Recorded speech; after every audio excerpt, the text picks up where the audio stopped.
இயேசு பிலிப்பு செசாரியா பகுதிக்கு சென்றார். அவர் தம் சீடரை நோக்கி, மானிட மகன் யாரென்று மக்கள் சொல்கிறார்கள் என்று கேட்டார்.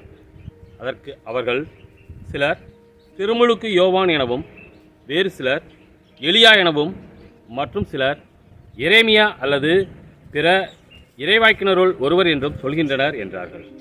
ஆனால் நீங்கள் நான் யார் என சொல்கிறீர்கள் என்று அவர் கேட்டார். சீமோன் பேதுரு மறுமொழியாக, நீர் மெசியா, வாழும் கடவுளின் மகன் என்று உரைத்தார். அதற்கு இயேசு, யோனாவின் மகனான சீமோனே, நீ பேர் பெற்றவன், ஏனெனில் எந்த மனிதரும் இதை உனக்கு வெளிப்படுத்தவில்லை, மாறாக விண்ணகத்தில் உள்ள என் தந்தையே வெளிப்படுத்தியுள்ளார்.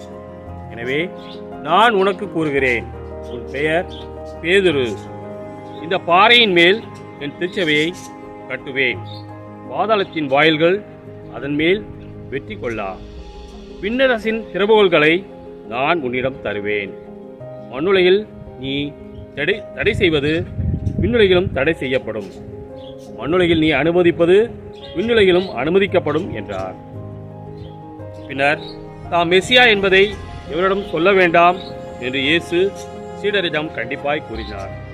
இயேசு தாம் எருசலேமுக்கு போய் மூப்பர்கள், தலைமை குருக்கள், மறைநூல் அறிஞர்கள் ஆகியோரால் பலவாறு துன்பப்படவும், கொலை செய்யப்படவும், 3ஆம் நாள் உயிருடன் எழுப்பப்படவும் வேண்டும் என்பதை தம் சீடருக்கு அந்நேரம் முதல் எடுத்துரைக்கத் தொடங்கினார்.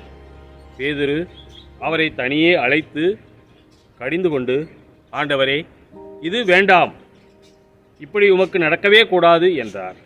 ஆனால் இயேசு பேதுருவை திரும்பி பார்த்து, என் கண்முன் நில்லாதே சாத்தானே, நீ எனக்கு தடையாய் இருக்கிறாய், ஏனெனில் நீ கடவுளுக்கு ஏற்றவை பற்றி எண்ணாமல் மனிதருக்கு ஏற்றவை பற்றியே எண்ணுகிறாய் என்றார்.